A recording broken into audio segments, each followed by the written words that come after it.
ഇപ്പൊ നമുക്ക് ഏകദേശം ഒരു എന്താ പറയുന്നത് എല്ലാ കാര്യങ്ങളും നമ്മൾ കവർ ചെയ്തിട്ടുണ്ട്.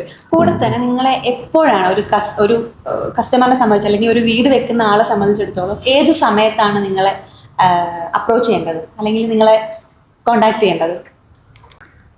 ഇത് പല കസ്റ്റമേഴ്സിനും അറിയാൻ പാടില്ലാത്ത ഒരു കാര്യമാണ്, ഇല്ലെങ്കിൽ അതിന്റെ പ്രോപ്പറായിട്ടുള്ള വശം അറിയാൻ പാടില്ലെന്നുള്ളൂ. ഓക്കെ, ഇന്റീരിയർ എപ്പോഴും ചെയ്യുക ഒരു സ്ട്രക്ചർ കംപ്ലീറ്റ് ആയതിന് ശേഷമാണ് എന്നുള്ളൊരു മിഥ്യാധാരണയാണ് പല കസ്റ്റമേഴ്സിനും ഉള്ളത്. ഇപ്പോൾ സത്യം പറഞ്ഞാൽ നമ്മൾ ഒരു വീട് വെക്കുമ്പോൾ അതിൻ്റെ പ്ലാൻ ചെയ്തു, എലിവേഷൻ ചെയ്തു, ഇതെല്ലാം ചെയ്യുന്നതിൻ്റെയോടൊപ്പം തന്നെ നമുക്ക് ഇൻറ്റീരിയറും വേണമെങ്കിൽ ചെയ്യാം. അങ്ങനെ ചെയ്യുന്നത് കൊണ്ട് കസ്റ്റമർക്ക് കുറേ അധികം ഗുണങ്ങളുണ്ട്, കുറേ അധികം കോസ്റ്റ് കട്ട് ചെയ്യാൻ പറ്റും. എങ്ങനെയാണെന്ന് വെച്ചിട്ടുണ്ടെങ്കിൽ നമുക്ക് ഡിസൈൻ ഓൾറെഡി കംപ്ലീറ്റഡ് ആണെങ്കിൽ അതിനനുസരിച്ചിട്ട് സ്ട്രക്ചറിൽ എന്തെങ്കിലും ഇപ്പോൾ അതിൻ്റെ എലിവേഷനെ ബാധിക്കുന്ന ചേഞ്ചസ് അല്ല നമ്മൾ പറയുന്നത്. അല്ലാതെ ഇപ്പോൾ എലിവേഷനെ ബാധിക്കാത്ത ഏരിയകളിൽ ചിലപ്പോൾ ഒരു വാർഡ്രോബിൻ്റെ പൊസിഷൻ ഇല്ലാന്നുണ്ടെങ്കിൽ ഒരു കോട്ടിൻ്റെ പൊസിഷൻ, ഇവിടെയൊക്കെ ആയിരിക്കും ചിലപ്പോൾ ഒരു വിൻഡോ കയറി വരിക. വിൻഡോ വേണ്ടെന്നല്ല, ആ വിൻഡോ ഒരു 10 സെന്റിമീറ്റർ ഒന്ന് നീക്കി വെക്കാൻ പറ്റിയാൽ ചിലപ്പോൾ നമുക്ക് ഏറ്റവും ഒരു ബെസ്റ്റ് ഡിസൈൻ അവിടെ കൊടുക്കാൻ പറ്റിയേക്കും.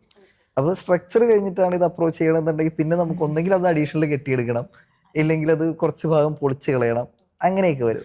ഇതൊക്കെ നമുക്ക് ഇനിഷ്യൽ സ്റ്റേജിലാണെങ്കിൽ ഒഴിവാക്കാം.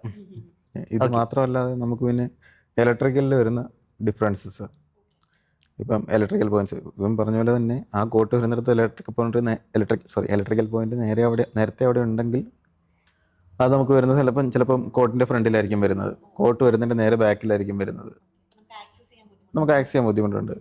ഇതെല്ലാം കഴിഞ്ഞ് കഴിഞ്ഞാൽ നമ്മൾ പിന്നെ ഇപ്പുറത്തോട്ടത് വെട്ടിപ്പൊളിച്ച് നീക്കാൻ നിൽക്കണം. ഇന്റീരിയറിൽ ലൈറ്റിങ് വളരെ പ്രധാന ഭാഗമാണല്ലോ. അപ്പോൾ ലൈറ്റിങ്ങിന് വേണ്ടിയിട്ട് ഇപ്പോൾ നമ്മൾ ഈ നോർമലി ഒരു വീടിന് ആവശ്യമായിട്ടുള്ള ലൈറ്റിങ്ങും അതുപോലെ ഫാനിൻ്റെ പൊസിഷൻ, എ സിയുടെ പൊസിഷനൊക്കെ നമുക്ക് സെറ്റ് ചെയ്യാം ഇനിഷ്യലി തന്നെ.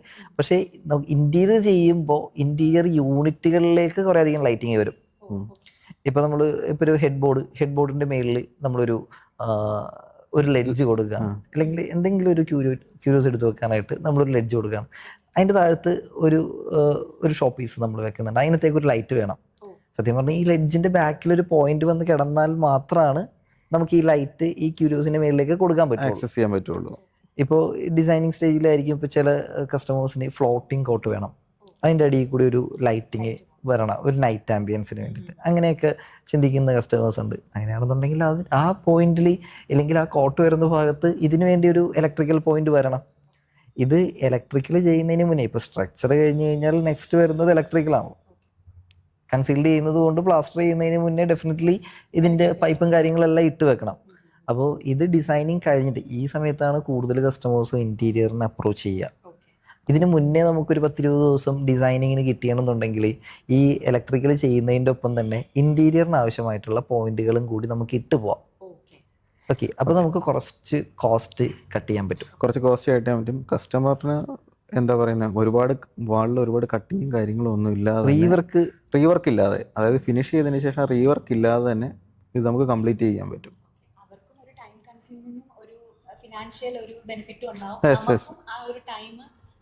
ഇപ്പോൾ പ്രോപ്പറായിട്ട് നമ്മൾ കുറച്ച് നേരത്തെ അപ്രോച്ച് ചെയ്യണമെന്നുണ്ടെങ്കിൽ ഇത് ഏതൊക്കെ സമയത്ത് നമുക്ക് എന്തൊക്കെ ചെയ്യണം എന്നുള്ളത് പ്രോപ്പറായിട്ട് പറഞ്ഞ് മനസ്സിലാക്കി കൊടുക്കാനായിട്ട് പറ്റും. ഞങ്ങൾ ഇൻറ്റീരിയറിൽ മാത്രം ഫോക്കസ് ചെയ്യുന്നതുകൊണ്ടുള്ള ഒരു ബെനിഫിറ്റ്, ഞങ്ങൾക്കുള്ള ബെനിഫിറ്റ് എന്താണെന്ന് പറഞ്ഞു കഴിഞ്ഞാൽ, ഇപ്പോൾ നമ്മൾ ഒരു മാസം ഒരുപാട് പ്രൊജക്റ്റുകൾ നമുക്ക് ഇൻവോൾവ് ചെയ്തിട്ടുണ്ട്. ഓരോ മാസവും ഇങ്ങനെ റൊട്ടേഷനിൽ ഇതിങ്ങനെ വന്ന് പോയിക്കൊണ്ടേയിരിക്കുമല്ലോ, ഒരു വർക്ക് വരും, അതിങ്ങനെ കവറായി ഇങ്ങനെ പോകും, അങ്ങനെയാണ്. അപ്പോൾ ഒരു ഇൻറ്റീരിയർ എന്ന് വെച്ചിട്ടുണ്ടെങ്കിൽ വളരെ ഷോർട്ട് ടൈം പ്രോസസ്സാണ്. അറൗണ്ട് ഒരു 10-65 ദിവസം അല്ലെങ്കിൽ ഒരു 80 ദിവസം, മാക്സിമം 100 ദിവസം കൊണ്ട് ഇൻറ്റീരിയർ അങ്ങ് കഴിയും. ഒരു വീട് വെക്കുന്നവരെ സംബന്ധിച്ചിടത്തോളം ഇതൊരു 1.5 വർഷത്തെ പ്രോസസ്സാണ്. ഒരു വീട് കെട്ടിപ്പൊക്കി ഇൻറ്റീരിയർ ചെയ്ത് ഇറങ്ങി കയറി താമസത്തിനാവുക എന്ന് പറഞ്ഞാൽ 1 വർഷത്തിന് മേളിലോ ടൈം എടുക്കും. പ്രത്യേകിച്ച് നമ്മുടെ കേരളത്തിലെ കാലാവസ്ഥയൊക്കെ വെച്ചിട്ട് കൂടുതൽ നമുക്ക് എന്തായാലും ടൈം ഫ്രെയിം കെട്ടിപ്പോക്കാൻ അല്ലെങ്കിൽ സ്ട്രക്ചർ കെട്ടിപ്പോക്കുന്ന ഒരു ടൈം നമുക്ക് കറക്റ്റായിട്ട് പറയാനേ പറ്റില്ല. അപ്പോൾ ഇൻറ്റീരിയറിലേക്ക് വരുമ്പോഴത്തേക്കും നമുക്ക് ഇത്രയും ടൈം മതി. ഏകദേശം ഒരു 100 ദിവസം നമുക്ക് വേണമെങ്കിൽ അതിനുവേണ്ടി കൺസിഡർ ചെയ്യുക. അപ്പോൾ അത് എപ്പോഴൊക്കെ ഡിസൈൻ എപ്പോൾ സ്റ്റാർട്ട് ചെയ്യണം, ഡിസൈൻ സ്റ്റാർട്ട് ചെയ്തതിന് ശേഷം ഇത് എപ്പോൾ ഇതിൻ്റെ ഓർഡർ കൺഫേം ചെയ്യണം, അങ്ങനെയുള്ള കാര്യങ്ങളെല്ലാം നമ്മളൊരു ടൈം ഫ്രെയിമിൽ നിർത്തി ചെയ്ത് കഴിഞ്ഞ് കഴിഞ്ഞാൽ നമ്മളിത് വല്ലാണ്ടങ്ങ് നീണ്ടുപോകില്ല കംപ്ലീഷൻ. ഓക്കെ, ഇപ്പോൾ ഞാൻ പല കസ്റ്റമേഴ്സും പറഞ്ഞത് ഞാൻ കഴിഞ്ഞ ജൂണിൽ കയറി താമസം പ്ലാൻ ചെയ്തതാണ്, ഇത്രയും നാളായിട്ടും എൻ്റെ അടുത്ത് തീർന്നിട്ടില്ല. ഇത് ബേസിക്കലി ഇത് അവരുടെ കുറ്റമല്ല, അവർക്ക് പ്രോപ്പറായിട്ട് ഗൈഡൻസ് കിട്ടാത്തതിൻ്റെ പ്രശ്നം. ഇപ്പോൾ കസ്റ്റമർക്ക് ഇതിനെക്കുറിച്ച് അറിവുണ്ടാവണമെന്ന് നമുക്ക് നിർബന്ധം പിടിക്കാൻ പറ്റില്ല, കാരണം അവരാരും ചിലപ്പോൾ ഈ ഫീൽഡിലുള്ളവരാവില്ല. IT പ്രൊഫഷണൽസ് ആയിരിക്കാം, അഡ്വക്കേറ്റ്സ് ആയിരിക്കാം, ഡോക്ടർ ആയിരിക്കാം, മറ്റ് പല പ്രൊഫഷനിലുള്ള ആളുകൾക്ക് ഇത് ഏതൊക്കെ സമയത്ത് ചെയ്യണം എന്നുള്ള പ്രോപ്പർ ഗൈഡൻസ് കിട്ടാത്തത് കൊണ്ടാണ് കൂടുതലും ഈ വർക്കുകൾ ഇങ്ങനെ, ഇല്ലെങ്കിൽ ഇതിൻ്റെ കംപ്ലീഷൻ നീണ്ടു പോകുന്നത്.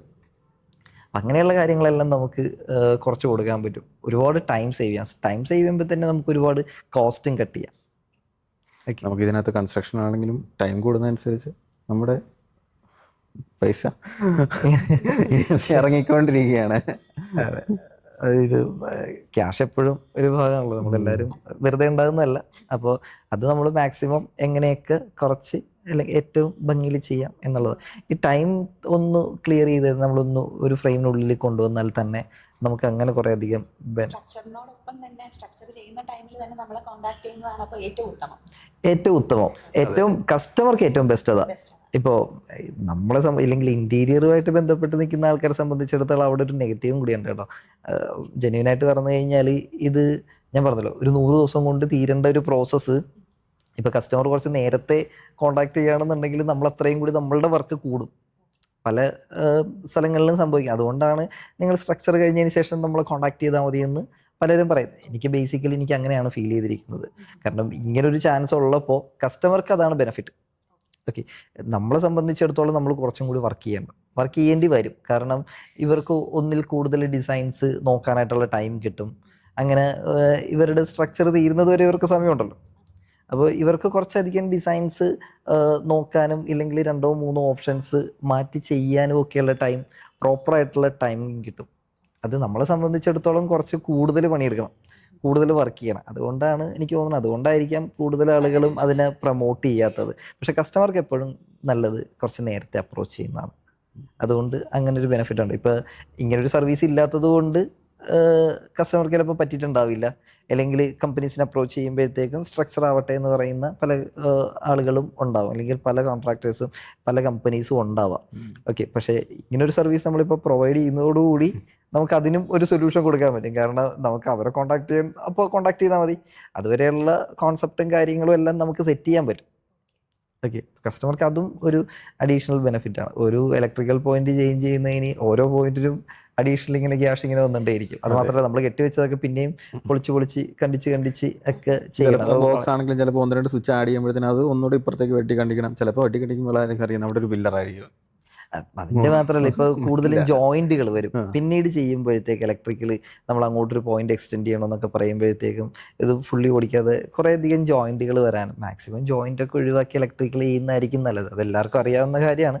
പക്ഷെ അതിന്റെ പോയിന്റുകൾ എവിടെ വരണമെന്നുള്ളത് നമ്മൾ നേരത്തെ തന്നെ നമുക്ക് ഡിസൈൻ ചെയ്ത് കഴിഞ്ഞാൽ അറിയാൻ പറ്റും. എവിടെ പ്രോപ്പറായിട്ട് ഇടണം, പൊസിഷൻസ് എല്ലാം കറക്റ്റ് ചെയ്യാൻ പറ്റും. അങ്ങനെയുള്ള കാര്യങ്ങളെല്ലാം നമുക്ക് ക്ലിയർ ചെയ്യാൻ പറ്റും. അതാണ് ഒരു റൈറ്റ് ടൈം. ഇപ്പോൾ വേറൊരു ഡൗട്ട് ചോദിക്കാനാണെന്നുണ്ടെങ്കിൽ നമ്മൾ എല്ലാ ടൈപ്പ് ഇന്റീരിയേഴ്സും നമ്മൾ ചെയ്യുന്നുണ്ടോ? അതായത് ബിൽഡിംഗ് വൈസ് ആണ് ഞാൻ ചോദിക്കുന്നത്. ഓക്കെ നമ്മൾ എല്ലാ ടൈപ്പ് ഇന്റീരിയേഴ്സും നമ്മൾ ചെയ്യില്ല. ഇപ്പോൾ എക്സാമ്പിൾ പറഞ്ഞാൽ നമ്മൾ കൊമേഴ്ഷ്യൽ ചെയ്യില്ല. നമ്മൾ ഹോംസിന്റെ അല്ലെങ്കിൽ ഫ്ലാറ്റുകളുടെ അങ്ങനെയുള്ള വർക്കുകൾ ഇന്റീരിയേഴ്സ് ആണ് നമ്മൾ ചെയ്യുന്നത്. റെസിഡൻസ് മാത്രമാണ് നമ്മൾ ചെയ്യുന്നത്. അത് വീട് ഇൻഡിപെൻഡന്റ് ഹൗസ് ആണെന്നുണ്ടെങ്കിലും ഫ്ലാറ്റ് ആണെന്നുണ്ടെങ്കിലും എന്താണെന്നുണ്ടെങ്കിലും നമ്മളത് ചെയ്യും. ഇപ്പം കൊമേഴ്ഷ്യൽ പ്രോജക്റ്റ് ഒക്കെ എടുക്കാനായിട്ട് നമ്മളതിൽ അത്ര എക്സ്പേർട്സ് അല്ല. നമ്മൾ ബേസിക്കലി റെസിഡൻസ് ഇന്റീരിയേഴ്സ് ആണ്. ഫോർമാറ്റ് ആണ് അത്, നമ്മൾ ജെന്യുവനായിട്ട് തന്നെ പറയണമല്ലോ. കാരണം എന്താ വെച്ചിട്ടുണ്ടെങ്കിൽ കൊമേഴ്ഷ്യലി വേറൊരു ഫോർമാറ്റിലാണ് ചെയ്യുക, ഇത് വേറൊരു ഫോർമാറ്റിലാണ്. കാരണം വീട്ടിൽ വേണ്ടി സ്പെൻഡ് ചെയ്യുന്ന അത്രയും എമൗണ്ട് വൈസ് കൂടുതലുണ്ടാവാം.